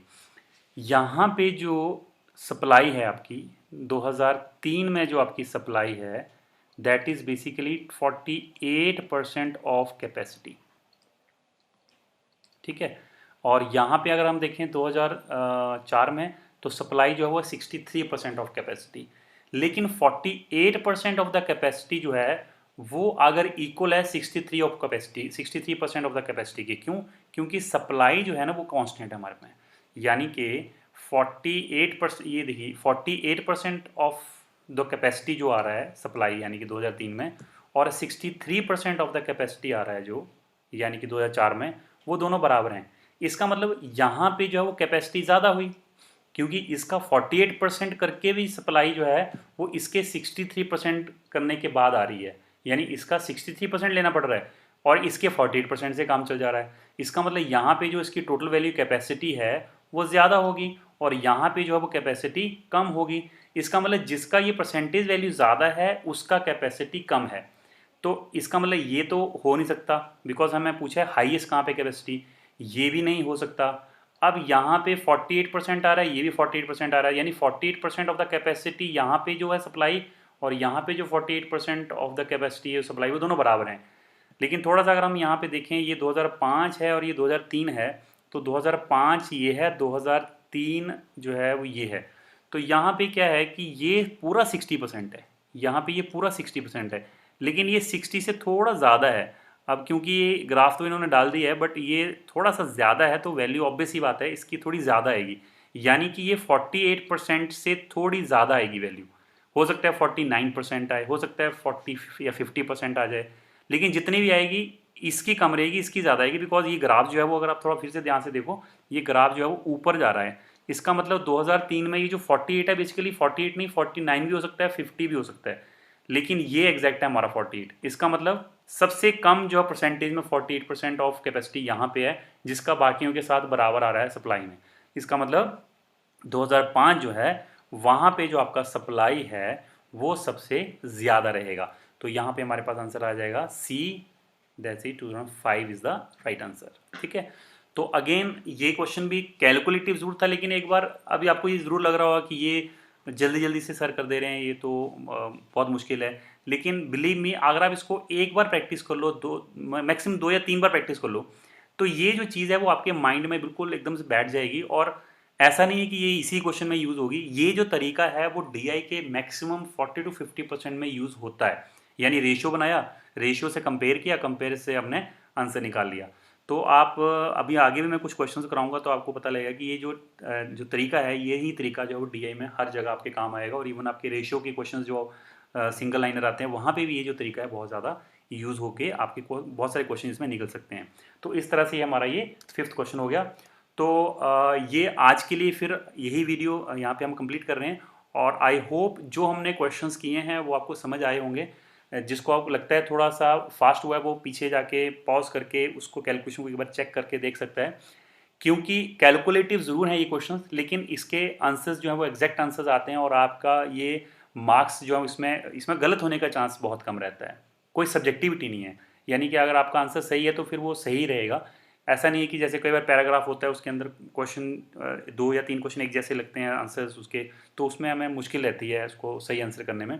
लेकिन जो मैथमेटिक्स है या जो रीजनिंग है उसके अंदर एक फ़ायदा रहता है कि जो आपने आंसर निकाला प्रॉपर अच्छे तरीके से थोड़ा टाइम लगा के, तो उसको कोई गलत नहीं कर सकता। और क्योंकि आपका एग्ज़ाम जो है वो टाइम बाउंड है, लेकिन कोई टाइम का प्रेशर नहीं है, कोई ऐसा नहीं आपको 100 में से 90 क्वेश्चन करने हैं। अगर आपने 100 में से 50-55 क्वेश्चन कर लिए तो आपका काम हो जाता है। तो आप इन क्वेश्चंस के ऊपर ज़्यादा टारगेट करें, बिकॉज ये 15 क्वेश्चन आने हैं और ये आपके लिए बहुत ईजिली आप इनको क्रैक कर सकते हो। तो आई होप ये वीडियो आपके लिए हेल्पफुल रहेगी। वीडियो लंबी ज़रूर बनी है, लेकिन मेरी पूरी कोशिश रही है कि ये जो कॉन्सेप्ट मैंने आपको आज कराया ये पूरा अच्छे से समझ आ जाए और इसका क्वेश्चन अगर आप पेपर में आ जाए तो आप उसको अच्छे से अटैम्प्ट कर पाओ। तो that's it for the video and I hope you like these sessions. और अगर आपको पसंद आए तो please like and share these videos. And मैं इसी तरह से आपके लिए वीडियोस लेके आता रहूँगा ताकि आपका एग्ज़ाम में जो आपको हेल्प मिल सके। Thank you very much, take care.